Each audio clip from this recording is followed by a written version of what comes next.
The grand stone arena hung suspended in the void between stars, a massive structure of crystalline metal and energy shields that could hold 500,000 spectators. Today, every seat was filled.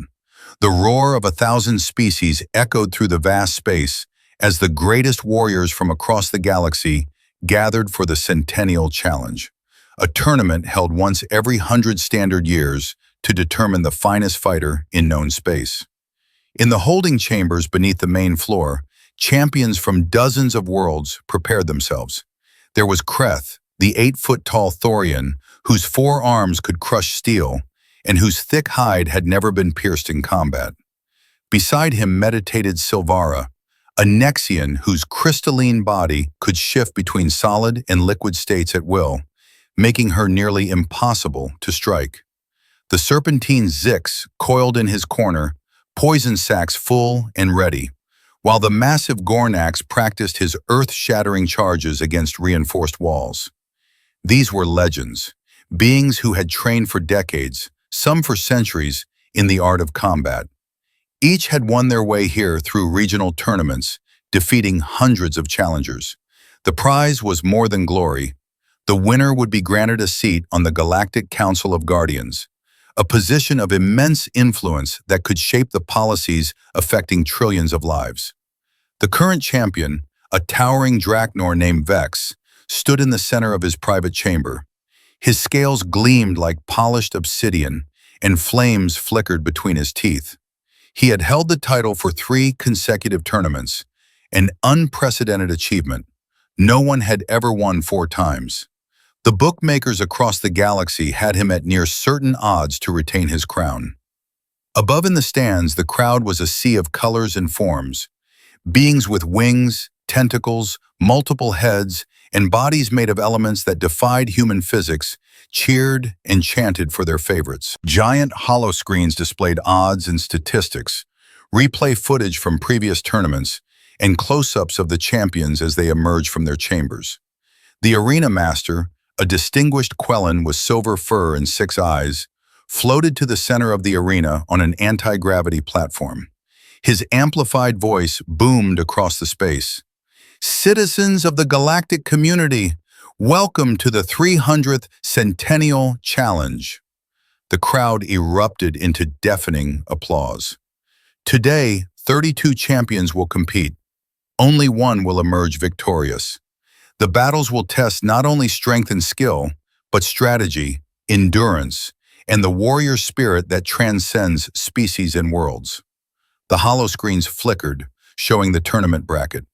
The crowd studied it eagerly, placing last-minute bets, arguing about matchups. Then something strange happened. A name appeared in the bracket that made the crowd go quiet, then burst into laughter.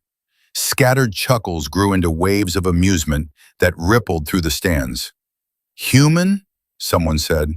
"They let a human enter?" "I heard a rumor, but I thought it was a joke," another voice replied. "Humans are barely past their first century of space travel. They have no enhancements, no natural armor, no venom or claws. What are they thinking?" In the diplomatic boxes, ambassadors and representatives exchanged glances. The Thorian ambassador's mandibles clicked with amusement. "Perhaps it's symbolic," he said to his aide, "a gesture of participation. The humans are new to the community. They want to show enthusiasm." The Nexian representative, her crystalline form shimmering with reflected light, was less diplomatic. "It's foolish. Someone will get hurt. Human bones break easily.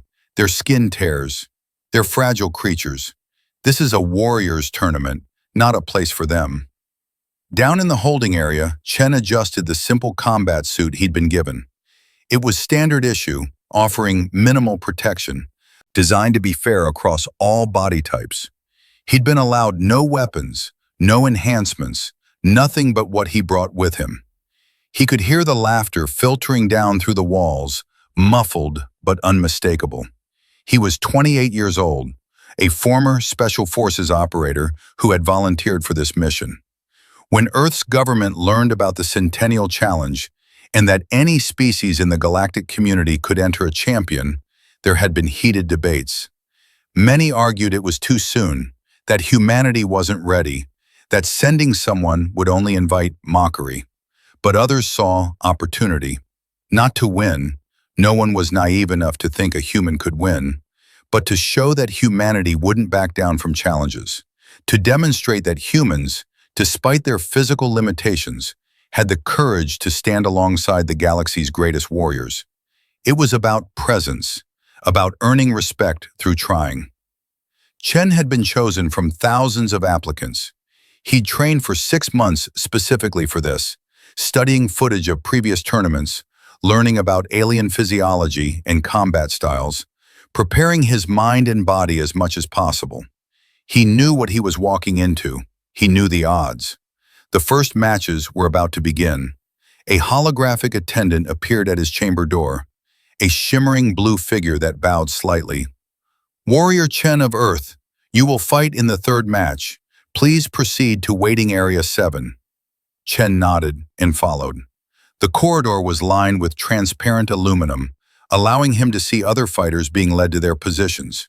They were enormous, terrifying, magnificent.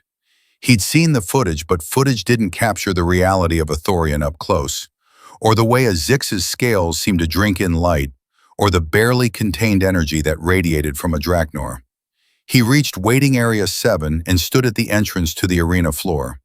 Through the energy barrier, he could see the arena itself, a circular space half a mile in diameter with various terrain features, elevated platforms, water hazards, columns of stone, energy barriers that could be activated or deactivated by the fighters. It was designed to test versatility. The first match had just concluded. A Dornax had defeated a silicate in less than 2 minutes, crushing the rock-based creature into gravel with its massive fists. The crowd roared approval. Medical drones swept in to collect the remains. Silicates could be reconstituted, given time. The second match began. Chen watched carefully, studying. A 4-armed Kelton warrior fought against a vapor-based ethereal. The fight was fascinating, each species trying to leverage its advantages. The ethereal couldn't be hit by conventional strikes, but the Kelton warrior eventually trapped it in a containment field generator built into the arena's infrastructure, forcing a submission. Then it was Chen's turn. His opponent was a Vraxian, a 7-foot insectoid with razor-sharp mandibles and 6 legs that could move with blinding speed. Vraxians were ambush predators on their homeworld, capable of short bursts of movement too fast for most eyes to follow. The holoscreens displayed their images side by side. The contrast was almost comical. The towering, armored Vraxian next to Chen's relatively small, soft-skinned form. The announcer's voice boomed across the arena. Our next match features Warrior Skrix of Vrax, who has won 47 consecutive death matches in the gladiatorial pits of his homeworld.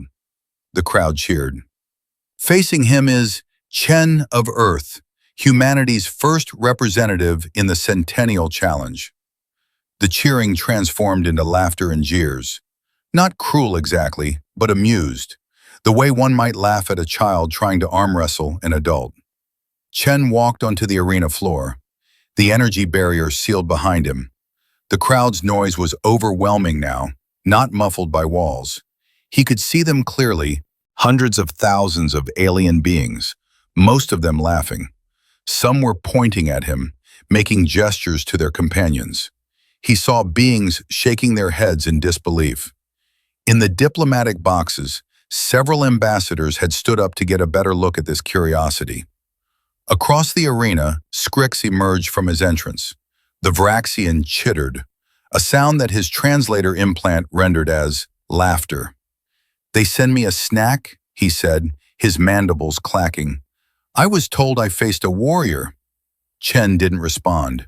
He moved to his starting position and dropped into a ready stance, weight balanced, eyes focused. The crowd's laughter grew louder at the sight of his fighting pose. To them, it looked quaint, ineffective. What could posture matter when you had no claws, no armor, no natural weapons? The arena master's voice cut through the noise. "Combatants ready. This match continues until submission incapacitation, or death. Begin! Scrix moved instantly, his 6 legs carrying him forward in a blur of motion. He closed the 50-yard distance in less than 2 seconds, mandibles spread wide, aiming to end this quickly and move on to a real challenge. The crowd leaned forward, expecting the match to be over in moments. But Chen wasn't there. He'd moved the instant the match began, not backward, but laterally, rolling to his left with a speed that caught Scrix off guard. The Vraxian's mandibles snapped shut on empty air. Chen came up from his roll and struck, his fist impacting the joint where one of Scrix's back legs connected to his body. The Vraxian hissed in surprise more than pain. The strike hadn't hurt much. Chen's fist was soft compared to Vraxian chitin, but it showed intent. Chen wasn't running, he was fighting. Scrix spun, faster now, angry at being made to look foolish. His front legs swept out, trying to knock Chen off his feet. Chen jumped over the sweep, landed, and struck again, this time at a different leg joint. Then he moved away before Scrix could counter, circling, keeping mobile. The crowd's laughter had diminished slightly. They were confused. The human was quick, surprisingly so, but what was his strategy? He couldn't hurt a Vraxian with those soft fists. Vraxian chitin could withstand blade strikes. What did he think he was accomplishing? Chen knew exactly what he was accomplishing. Humans couldn't match most species for raw strength or natural weapons, but they had advantages that weren't obvious. Endurance, for one. Humans were persistence hunters back on Earth, capable of running prey to exhaustion. Fine motor control for another, and perhaps most importantly, pattern recognition and adaptability. He'd studied Vraxian physiology. He knew their leg joints, while protected by chitin, had small gaps where the segments connected, necessary for movement. He knew that Vraxians, being ambush predators, weren't built for extended fights. Their fast-twitch muscle fibers were devastating in short bursts, but fatigued quickly. So Chen made Scrix chase him. Every time the Vraxian closed distance, Chen evaded, struck at leg joints, and moved away. The strikes weren't doing damage yet, but they were precise, hitting the same spots repeatedly, bruising the soft tissue beneath the chitin, making the joints stiff. 5 minutes passed, then 10. The crowd had gone quieter still. This wasn't what they'd expected. The human wasn't winning, but he wasn't losing either. He was still moving, still fighting, while Scrix was beginning to slow down. The Vraxian's movements were less sharp now, his breathing heavier. Scrix knew something was wrong. His legs ached in ways they never had in the quick kills he was used to. This tiny creature was doing something to him, wearing him down strike by strike. Frustrated, he tried a different approach, using his size to corner Chen against one of the arena's stone pillars. Chen let himself be cornered, seemingly. Scrix lunged, certain he finally had his prey. But Chen dropped flat to the ground at the last instant, and Scrix's momentum carried him into the pillar. His mandibles struck stone with a crack that echoed through the arena. Before he could recover, Chen was up and on his back, arms wrapping around the Vraxian's narrow neck section, legs hooking under the thorax plates. It was a chokehold, one adapted for Vraxian anatomy. Chen had spent weeks learning which species could be choked and how. Vraxians breathed through spiracles along their thorax, but they also needed blood flow to their brain. Apply pressure to the right spot, and even a Vraxian would pass out. Scrix thrashed, trying to throw Chen off, but the human held on with grim determination. His muscles burned, but he maintained pressure, squeezing precisely where he needed to. The Vraxian's movements grew weaker. His legs buckled. 20 seconds later, Scrix collapsed to the arena floor, unconscious. Medical drones moved in immediately. Chen released his hold and stood up, breathing hard but steady. He looked up at the crowd. The arena was completely silent. 500,000 beings sat in stunned disbelief, unable to process what they just witnessed. Chen walked back to his entrance corridor, his expression unchanged. Behind him, The arena master's voice broke the silence, sounding uncertain.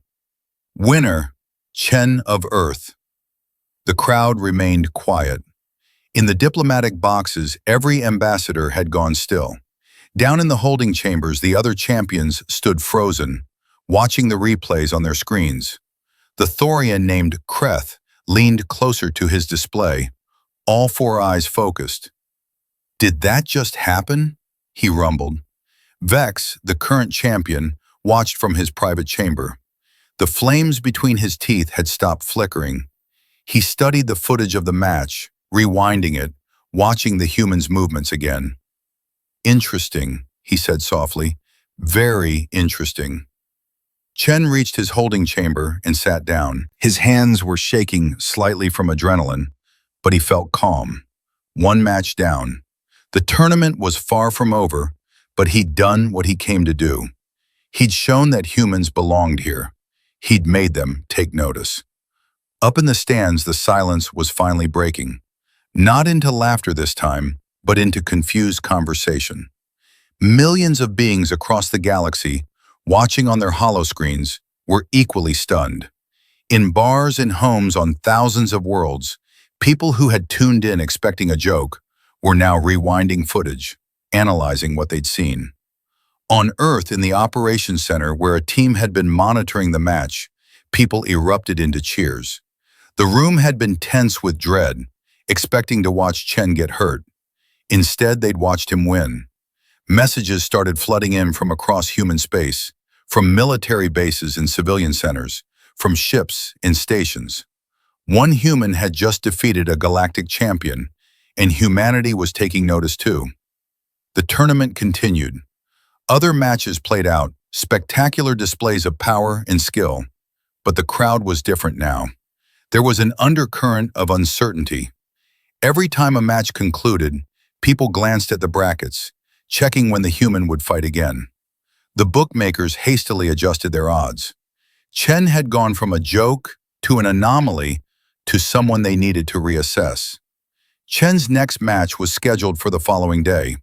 The tournament ran over a week to allow recovery time between rounds. He spent the rest of the day resting, reviewing footage of his next opponent. It would be harder this time. He'd have no element of surprise now. Everyone would be watching, studying him, trying to understand what made him different. His opponent in the second round was a Kelton, one of the four-armed warriors. They were known for their strength and reach, and they were intelligent fighters, not easily tricked. But Chen had a plan. He always had a plan. That was another human advantage, the ability to strategize, to think ahead, to adapt plans on the fly. That night, across the galaxy, people talked about the human. In Thorian war halls, veteran fighters debated what they'd seen. On Nexian meditation platforms, philosophers discussed the nature of strength. In Vraxian hives, warriors who had dismissed humans as weak prey animals began to reconsider their assessments. The galactic community was vast and ancient. Humans were newcomers, barely noticed before, regarded as curious but ultimately insignificant. They had no great fleets, no devastating weapons, no exceptional physical traits. They were just another species trying to find their place among the stars. But in a single match, one human had changed something. It was small, just a crack in the edifice of assumption, but cracks had a way of spreading. The question wasn't whether Chen would win the tournament, most still considered that impossible, but rather what else might humans be capable of that the galaxy hadn't noticed. The next morning, Chen went through his preparation routine, stretching, meditation, light exercises to keep his muscles loose. He ate a simple meal, drank water, and reviewed his notes one more time. Then he made his way to the holding area for his second match. The corridor was different this time. Other fighters noticed him, watched him pass. No one laughed. A few nodded, small gestures of acknowledgement. Chen returned the nods and kept walking. The arena was packed again, but the atmosphere had changed. The crowd was curious now, engaged in a way they hadn't been before. When Chen walked onto the arena floor for his second match, there was no laughter. Instead, there was something like anticipation. People wanted to see what would happen. They wanted to understand this human. His opponent, a Kelton named Roth, entered from the opposite side. The Kelton studied Chen carefully, all four arms flexed and ready. Roth had watched the footage a dozen times. He understood now that appearances were deceiving. This human was dangerous in ways that weren't immediately obvious. The arena master announced the match. The crowd leaned forward. The energy barrier sealed. And for the second time, Chen prepared to show the galaxy what a human could do. The match began with neither fighter rushing forward. Roth was cautious, circling, using his reach advantage to test Chen's reactions with quick jabs from his forearms. Chen moved smoothly, evading most strikes, occasionally deflecting one with quick, redirecting motions. He was studying Roth's patterns, looking for openings. The Kelton were known for their strength, but they were also known for something else. They had a decentralized nervous system, with major nerve clusters in each shoulder area controlling their arms. It made them incredibly difficult to knock unconscious through head trauma, but it also created vulnerabilities. Chen waited for his moment. Roth committed to a heavy strike with his upper right arm, putting power behind it. Chen moved inside the strike, closer than Roth expected, and delivered a precise strike to the nerve cluster at Roth's right shoulder.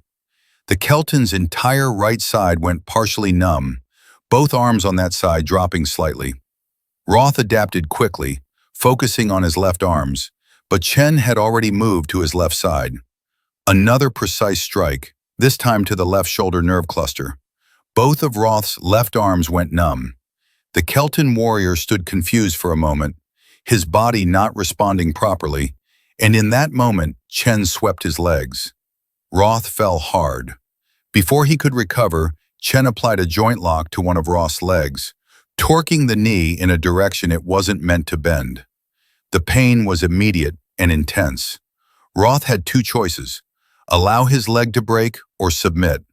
He slapped the ground 3 times with his hand, the universal signal for submission. The crowd erupted not into cheers exactly, but into a sound like collective exhale, a release of tension.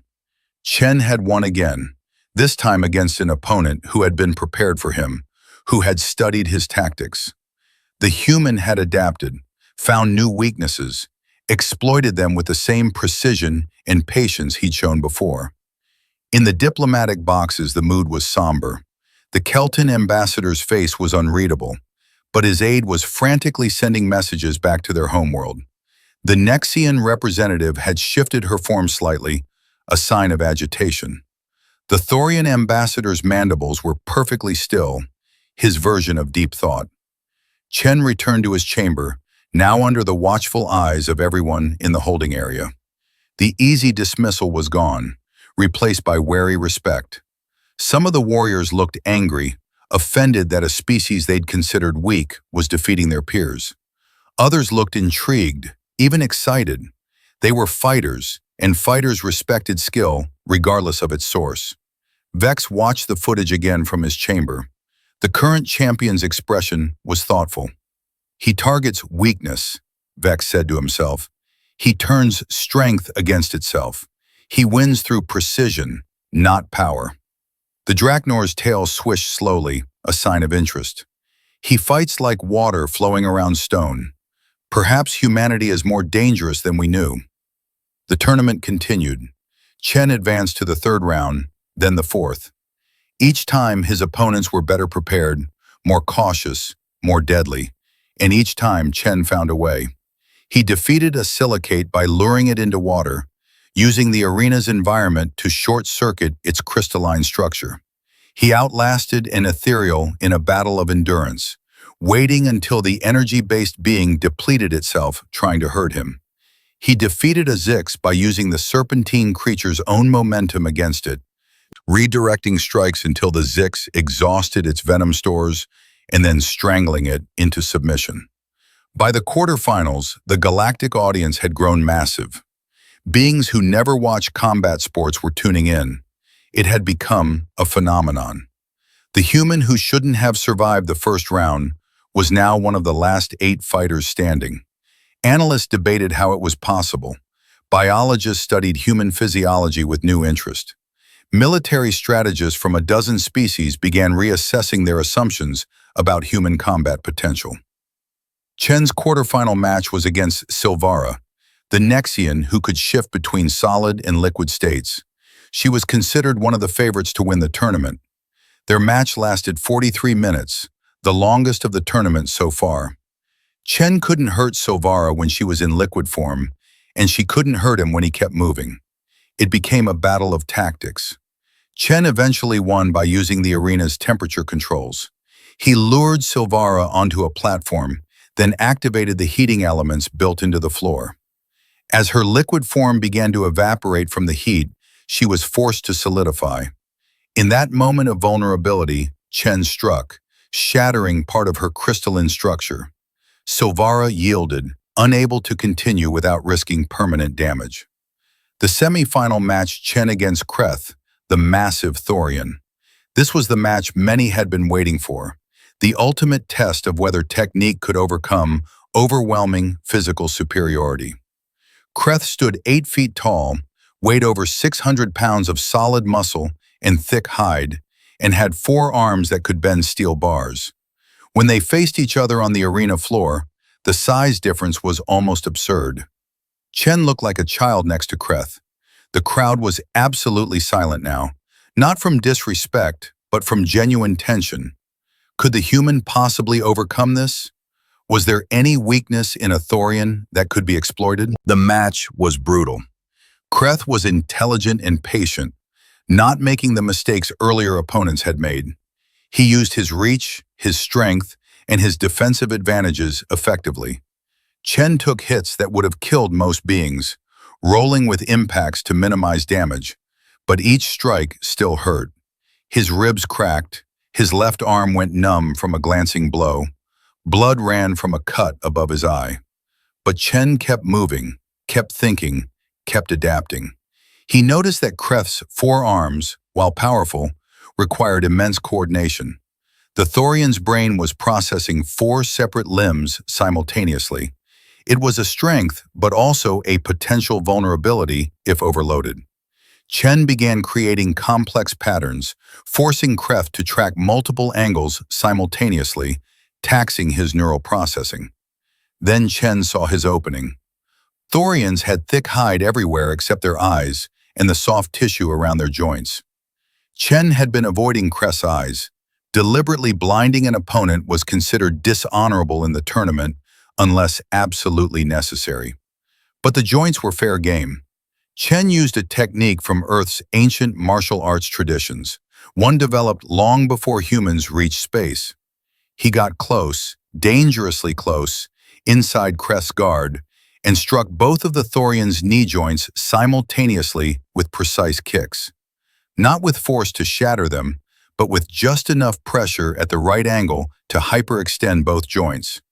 Kreth's legs buckled. The massive warrior fell forward, and Chen rolled away from the falling mass. Before Kreth could rise, Chen was on his back, all 4 of the Thorian's arms trapped by Chen's body position, legs hooked around Kreth's neck from behind in a rear-naked choke adapted for Thorian anatomy. Kreth thrashed with enormous strength, but leverage is leverage regardless of species. Chen held on with every ounce of determination he possessed, his own body screaming in pain from cracked ribs and bruises, but refusing to let go. The Thorian's movements grew weaker. Finally, after what felt like an eternity, Kreth went limp. The crowd exploded. The roar was deafening, a mixture of disbelief, excitement, and something approaching awe. Medical drones rushed in. Chen released Kreth and rolled away, barely able to stand. He'd won, but he'd paid a price. His body was battered, his left arm still numb, breathing painful from the cracked ribs. But he was in the final.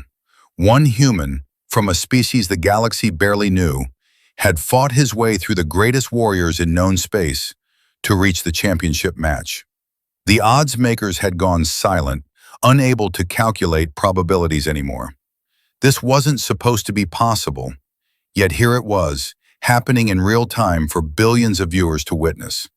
Chen spent the next day in medical care. The tournament allowed advanced healing between major rounds, though nothing that would enhance a fighter's natural abilities. His ribs were knitted back together, his arm restored to function, the cut above his eye sealed. But the soreness remained, the deep tissue bruising, the fatigue. Those were part of being a warrior and had to be endured. His final opponent was Vex, the three-time champion. The Draknor was everything Chen had faced combined and more. Strong, fast, intelligent, experienced, and possessing a natural weapon that none of the others had. Draknors could breathe fire, not metaphorically but literally, superheated plasma that could melt metal. The night before the final, Chen sat alone in his chamber. He reviewed every second of footage of Vex's previous matches. The Draknor was magnificent, a perfect predator evolved for combat. His scales were nearly impervious to physical strikes. His claws could tear through armor. His fire could kill from a distance. And beyond his physical gifts, Vex was smart. He didn't make mistakes. He didn't get overconfident. He adapted mid-fight better than anyone Chen had studied. Could he win this? Chen asked himself the question honestly. He'd defeated every opponent so far by finding their weakness. But what was Vex's weakness? The Draknor seemed to have none. Maybe the galaxy was right. Maybe humanity had reached as far as it could go. Maybe this was where the story ended. But then Chen thought about why he was here. It wasn't just about winning. It was about showing that humans belonged, that humanity would compete, would fight, would stand alongside any species regardless of the odds. Whether he won or lost tomorrow, he'd already accomplished that. Earth's name was known now, respected. Future humans would have opportunities they wouldn't have had otherwise. Still, Chen thought, he hadn't come here to lose the final. If Vex had a weakness, he'd find it. And if Vex had no weakness, then Chen would have to create one. That was the human way. Adapt, overcome, persist. The next day, the arena was filled beyond capacity. Extra viewing platforms had been erected in the space around the structure. On Earth, every screen showed the tournament. Work stopped, schools closed, people gathered in public spaces to watch. Throughout the galactic community, it was the same. This had become the most watched event in recent memory. Chen walked onto the arena floor one last time. The crowd noise was overwhelming, a sound like thunder that rolled continuously. Across from him, Vex emerged, his obsidian scales gleaming under the lights, flames flickering between his teeth in a display of barely contained power. They met in the center for the traditional pre-fight acknowledgement. Vex looked down at Chen. The Draknor was nearly 10 feet tall and spoke, his voice deep and resonant. "You have fought well, human. You have earned the respect of warriors across the galaxy. Whatever happens here, you have already won honor for your species." Chen nodded. "Thank you. I respect your skill, Champion Vex. It will be a good fight." "Yes," Vex agreed. "It will be." Then he showed his teeth in what might have been a Draknor smile. "But I intend to win. Nothing personal." "Same here," Chen said, returning the smile. They moved to their starting positions. The arena master's voice rang out, announcing the final match of the 300th Centennial Challenge. The crowd gradually fell silent, waiting for the word that would begin the battle. The entire galaxy seemed to hold its breath. "Begin!" Vex didn't rush, neither did Chen. They circled each other, studying, waiting. Vex was experienced enough to know that underestimating Chen would be fatal. The human had defeated too many superior opponents to be taken lightly. This would require Vex's full attention and skill. Chen struck first, testing Vex's reactions with a quick feint. Vex didn't take the bait, instead countering with a burst of flame. Chen dove aside, feeling the heat wash over his back even from several feet away. The Draknor's fire was no joke. A direct hit would be catastrophic. They engaged in a careful dance, Chen trying to close distance while avoiding the flames, Vex using his reach and fire to keep Chen at bay while looking for openings to use his claws. Minutes passed. Neither gained a clear advantage. The crowd watched in tense silence, broken occasionally by gasps when Chen narrowly avoided flame or when Vex had to block an unexpectedly precise strike. Chen was mapping Vex's patterns, looking for the weakness that had to exist. Every biological system had limitations. Drachnors could breathe fire, but how often? How long between bursts? And producing that much heat had to require enormous energy. Where was that energy coming from? What was the cost? He got his answer 20 minutes into the fight. Vex used a particularly intense burst of flame, and Chen saw it, the slight dimming of the Drachnor's scales immediately afterward, lasting just a second before they returned to full gleam. The fire consumed energy, probably metabolizing fat reserves at an incredible rate. Each burst left Vex momentarily weakened, barely perceptibly, but Chen's pattern recognition mind caught it. Now he had a strategy. Make Vex use his fire repeatedly. Burn through those energy reserves. Turn the Drachnor's greatest weapon into a liability. But how to do it without getting incinerated? Chen couldn't just stand and let Vex blast him. He needed the environment. Chen started moving deliberately toward the water features of the arena, the pools and streams that offered both hazards and opportunities. Vex followed, wary of traps. When they were close enough to water, Chen struck. He used the arena's stone pillars as cover, forcing Vex to pursue around corners and obstacles. Each time Vex lined up a clear shot, Chen dove away at the last instant, making the Drachnor waste fire on empty air or stone. When Chen moved near water, Vex's flames created vast clouds of steam, obscuring vision but also providing cover for Chen's movements. 30 minutes passed. 40. 50. Vex was beginning to slow down, just slightly, but Chen noticed. The Drachnor's flames were less intense now, his movements not quite as sharp. The energy reserves were depleting. But Chen was exhausted too, his human endurance being pushed to its limit, his muscles burning from constant movement and near misses. They met in the center of the arena, both warriors showing the strain of the extended battle. Vex's scales had lost some of their gleam. Chen was breathing hard, sweat pouring down his face. The crowd was on its feet, screaming encouragement to both fighters.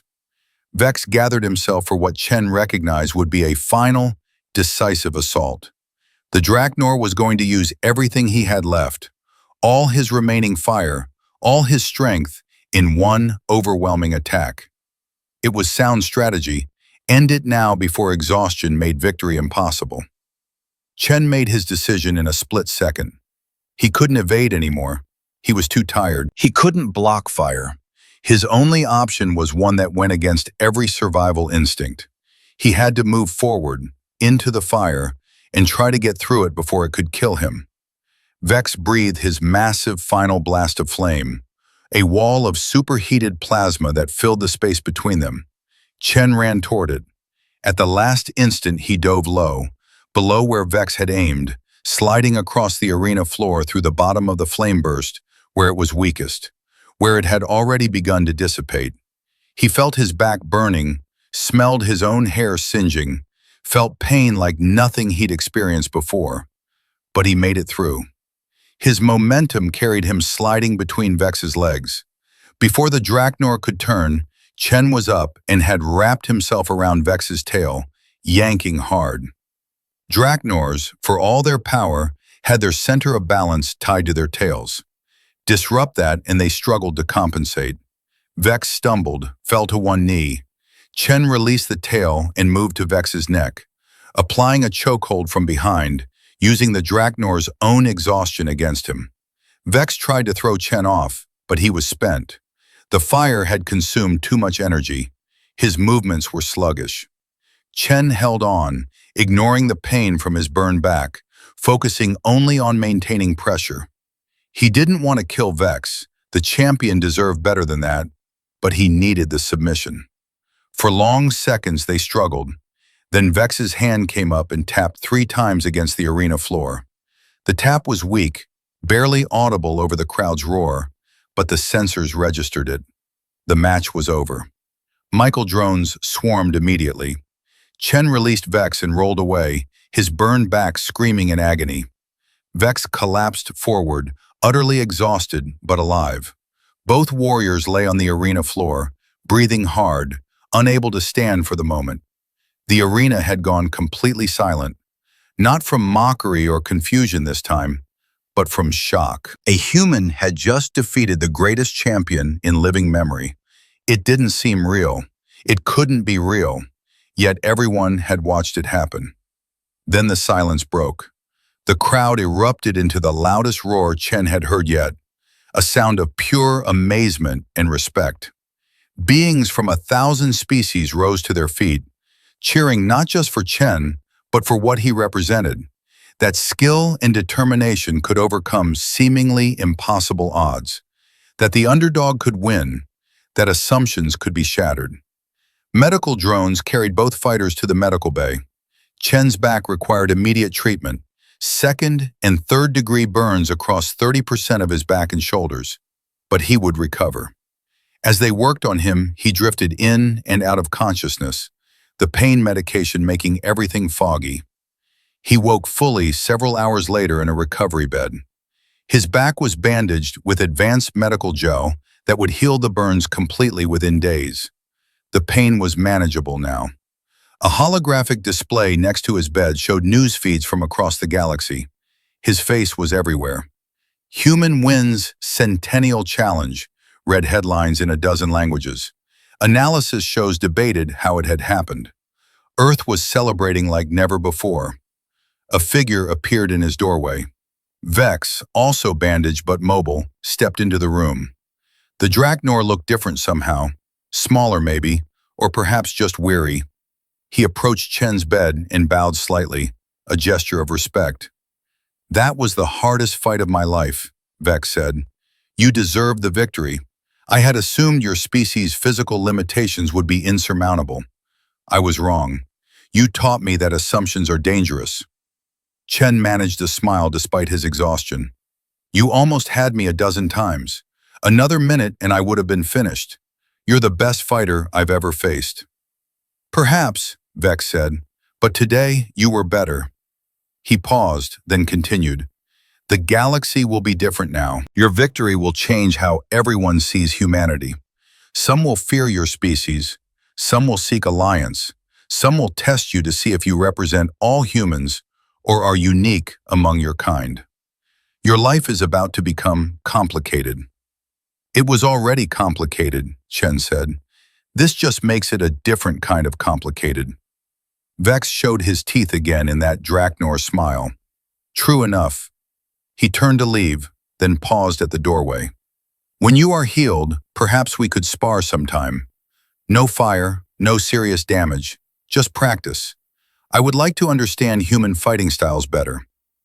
"I'd like that," Chen said. After Vex left, Chen lay back and stared at the ceiling. He thought about what came next. There would be ceremonies, speeches, political meetings, media appearances. Earth's government would want to leverage his victory for diplomatic gains. The Galactic Council would have to honor their commitment to give him a seat, making him humanity's first representative in that powerful body. His life would never be the same. But more importantly, humanity's position in the galaxy had shifted. They were no longer just the new species, the weak, fragile beings who were barely noticed. Now they were the species that had produced a champion who defeated the galaxy's best. Other species would have to reconsider everything they thought they knew about humans. Some would be hostile. Species didn't like having their assumptions challenged, didn't like being shown that they'd underestimated others. Earth would face challenges because of this, but they would also gain respect, opportunities, and time. Time to grow stronger, to build alliances, to establish themselves as a species that mattered. Chen closed his eyes, exhaustion finally pulling him toward sleep. He'd done what he came to do, and more. He'd shown the galaxy what one human could accomplish. Now it was up to humanity to show what they could all accomplish together. The future was uncertain, probably dangerous, but also full of potential. As he drifted off, he allowed himself one small moment of satisfaction. He'd walked into an arena where everyone expected him to fail, to be humiliated, to prove humanity's weakness. Instead, he'd turned their cheers to silence, their mockery to respect, their assumptions to doubt. Not bad for a species that was barely past its first century among the stars.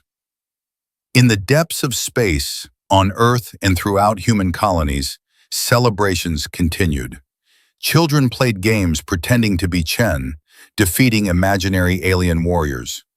Military academies analyzed every second of his fights, incorporating his techniques into training. Politicians debated how to capitalize on this moment. Scientists studied the footage, learning about alien physiology and human advantages they hadn't fully appreciated before. But the real impact was deeper than any of that.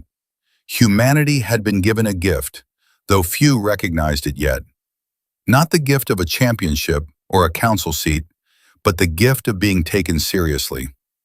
Before, humans had been dismissed as irrelevant, weak, unworthy of concern. Now the galaxy knew that humans were dangerous when underestimated, capable of overcoming impossible odds, and able to defeat beings that should have crushed them with ease. Some species would learn the right lesson from this, that every species has unique strengths, that physical superiority doesn't guarantee victory, that humans deserve respect and careful assessment. Other species would learn the wrong lesson, that humans were a threat to be eliminated before they became stronger.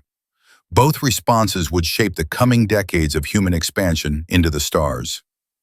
Chen woke again later that evening to find Earth's ambassador to the galactic community sitting beside his bed.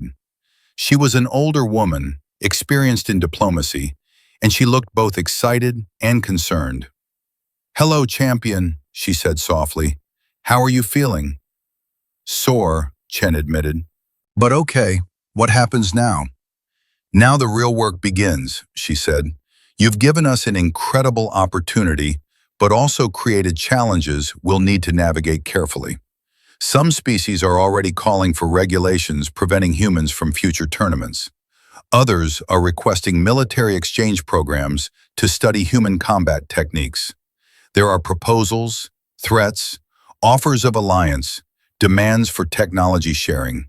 The entire diplomatic landscape shifted in the time it took you to defeat Vex." Chen nodded slowly. He'd expected something like this. "What do you need from me?"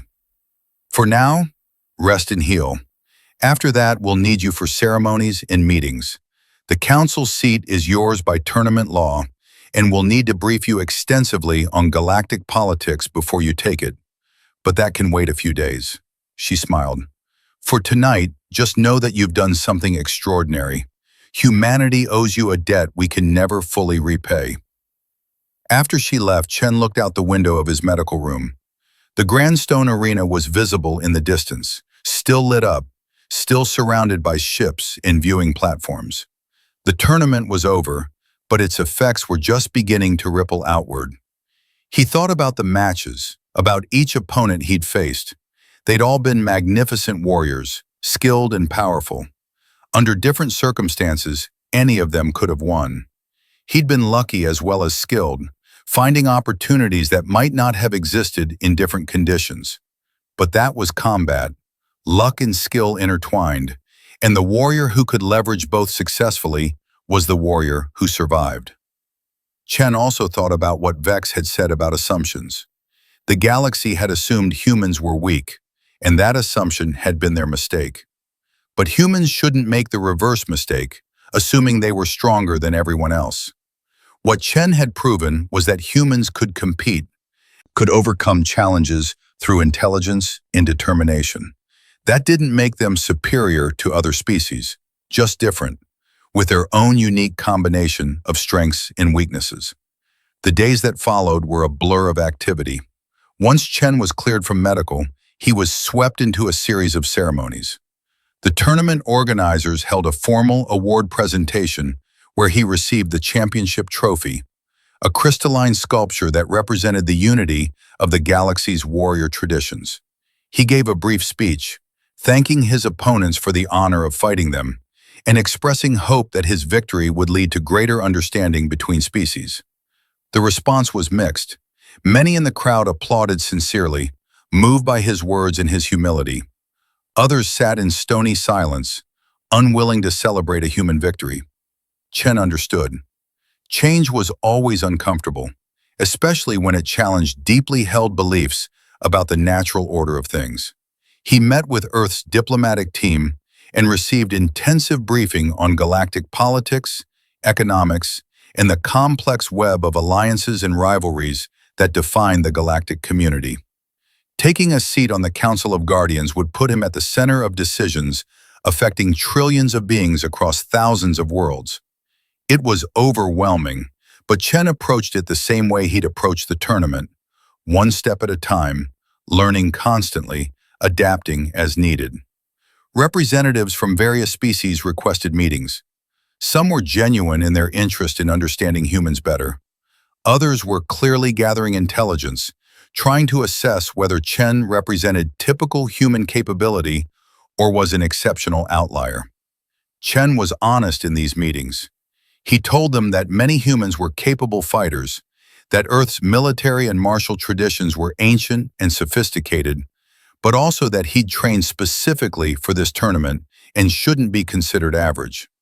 What he didn't tell them, but what analysts across the galaxy were already starting to figure out, was that if one human with 6 months of preparation could do what Chen had done, what could humanity accomplish given time to truly establish itself? Earth's population was in the billions, all of them descended from persistence hunters and tool users, all of them with the same capacity for pattern recognition and adaptation that Chen had displayed. The implications were staggering. Some species began to view humanity as a potential threat. Others saw opportunity for alliance. The Thorians, impressed by Chen's victory over Kreth, opened negotiations for military training exchanges. The Nexians, their philosophical traditions valuing unexpected wisdom, invited human scholars to their academic institutes. Even the Drachnors, after Vex publicly praised Chen's skill, began treating humans with careful respect rather than dismissal. But not everyone was pleased. A coalition of species that had dominated galactic politics for centuries saw humanity's rise as a challenge to their authority. They began working behind the scenes to limit human expansion, to create barriers to Earth's integration into key galactic institutions, to maintain the status quo where newer species knew their place. Chen learned about these political currents during his briefings. It was frustrating but not surprising. Power structures resisted change. That was universal across species. But humanity now had a foothold, a voice, and a reputation. What they did with those advantages would determine their future among the stars. A month after the tournament, Chen took his seat on the Council of Guardians for the first time. The council chamber was a vast, circular room with seats arranged in tiers, each designed to accommodate the physiology of different species. Chen's seat, newly added, was human-sized and positioned in a section with other relatively recent council members. The session began with routine business, trade disputes, border negotiations, resource allocation decisions. Chen listened and learned, speaking only when directly asked for input. He was acutely aware that many council members were watching him, judging whether humans belonged here, whether his tournament victory had been a fluke or represented real capability. The real test came when the council addressed a proposal from the coalition that opposed human expansion.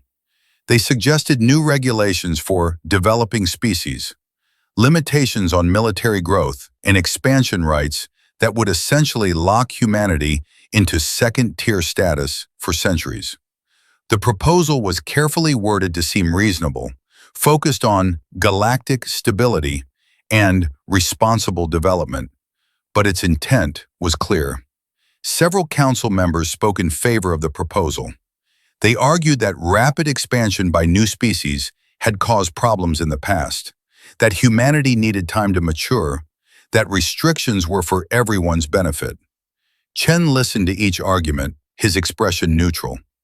When it was his turn to speak, Chen stood, The chamber quieted, everyone curious to hear how Earth's first counselor would handle his first real challenge. He spoke calmly, clearly, without anger or defensiveness.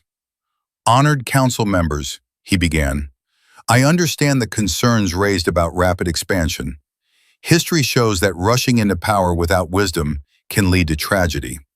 But I would ask the Council to consider whether this proposal truly addresses those concerns, or instead serves to maintain existing power structures by limiting new voices."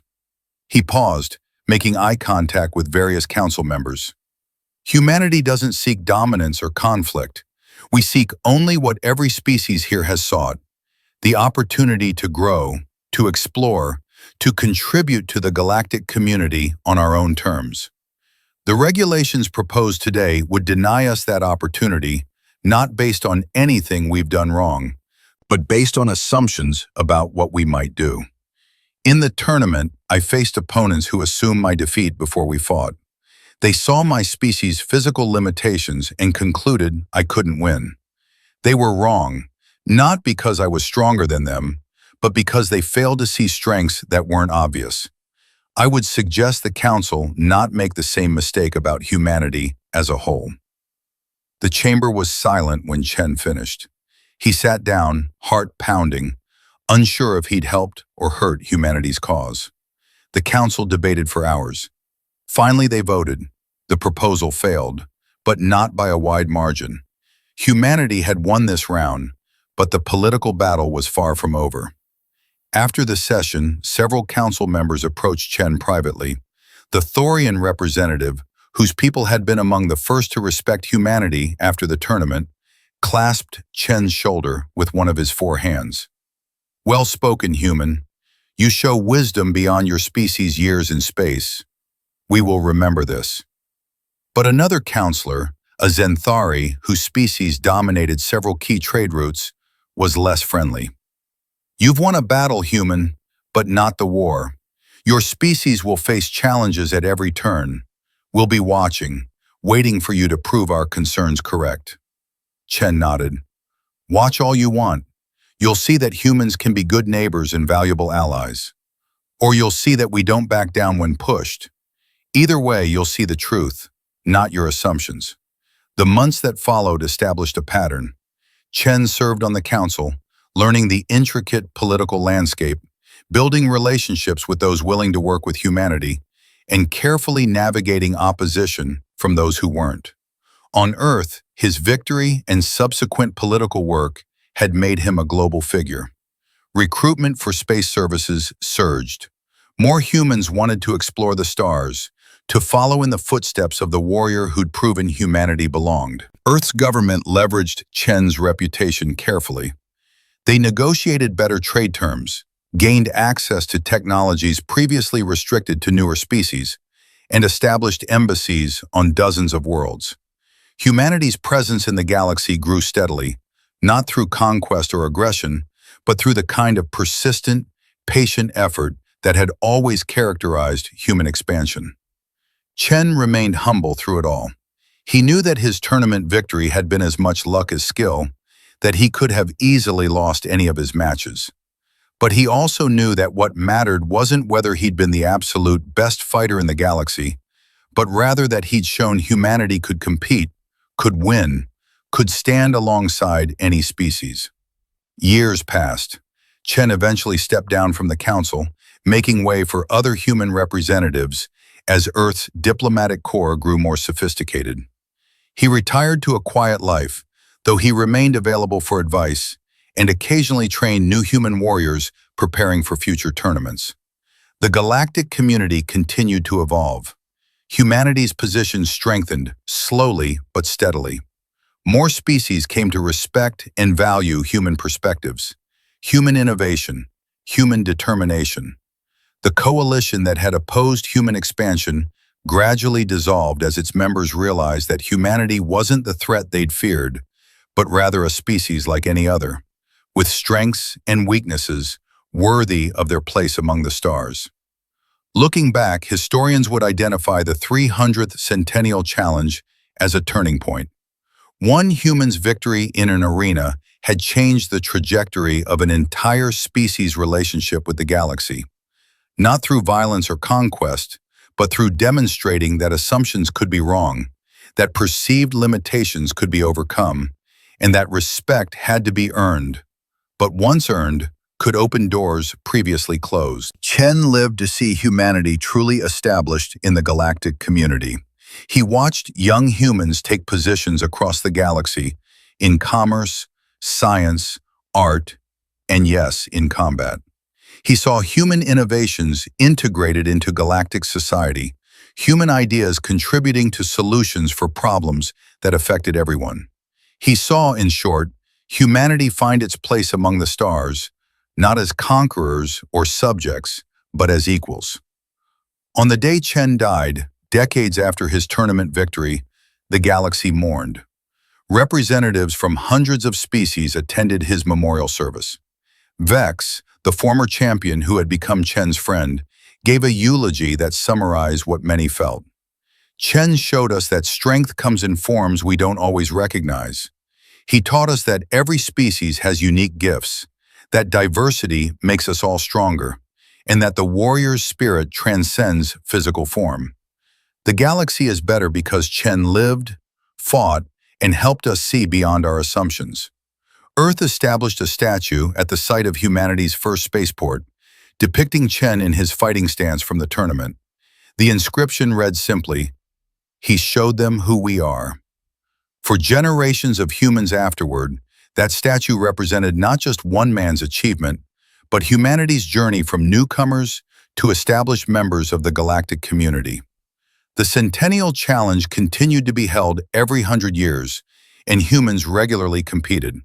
Some won, some lost, but all fought with the skill and determination that Chen had first demonstrated. The tournament became a symbol of peaceful competition, a way for species to test themselves against each other without war or violence. And sometimes when the arena was silent between matches, old-timers would tell newer spectators about the tournament when a human first stepped onto that floor, about how the cheers had turned to silence, not once but many times that week, about how one being from a species no one took seriously had changed the galaxy's understanding of what was possible. That story became legend, passed down through generations, embellished sometimes, but always true in its core message. Never assume you know someone's limits until they've had the chance to show you what they can do. Never dismiss a species based on what they lack instead of understanding what they possess. And never, ever underestimate the power of determination, intelligence, and the will to prove that you belong. Chen had given humanity that gift, not victory itself, but the respect that made future victories possible, the recognition that opened doors, the reputation that ensured humans would always have a place at the table where decisions about the galaxy's future were made. It was a gift that would echo through centuries, long after everyone who witnessed the original matches had passed away, a gift that helped define what humanity would become among the stars. And in quiet moments, when humans faced new challenges and questioned whether they could overcome impossible odds, they remembered Chen in the arena, facing opponents who should have destroyed him, finding ways to win through intelligence and persistence rather than raw power. They remembered that humanity had always overcome its limitations through creativity and determination, that every impossible challenge was just another problem waiting for a solution. That was the real legacy of the tournament, not the trophy or the council seat or the changed diplomatic landscape, but the reminder that humans, despite all their physical limitations compared to other species, had gifts that mattered just as much. Pattern recognition, adaptability, endurance, the ability to learn from mistakes and try new approaches, the stubborn refusal to accept that something was impossible just because it seemed that way. Those gifts had carried humans from their evolutionary origins as persistence hunters on Earth's plains to the stars themselves. Those same gifts had carried Chen through the tournament, and those gifts would continue to carry humanity forward, facing whatever challenges the vast galaxy held, confident not in their superiority over other species, but in their ability to compete, to contribute, to stand as equals among the diverse and magnificent civilizations that populated the cosmos. The arena where Chen had fought still stood, hosting tournaments, exhibitions, and ceremonies. And sometimes, especially during important matches, people swore they could feel something in the air, a reminder of that week when assumptions were shattered and the galaxy learned to see humans not as weak newcomers, but as warriors, thinkers, and survivors who had earned their place among the stars through skill, determination, and the courage to step into an arena where everyone expected them to fail and prove, match by match, that expectations could be wrong, and that the human spirit, for all humanity's physical limitations, was a force that demanded respect.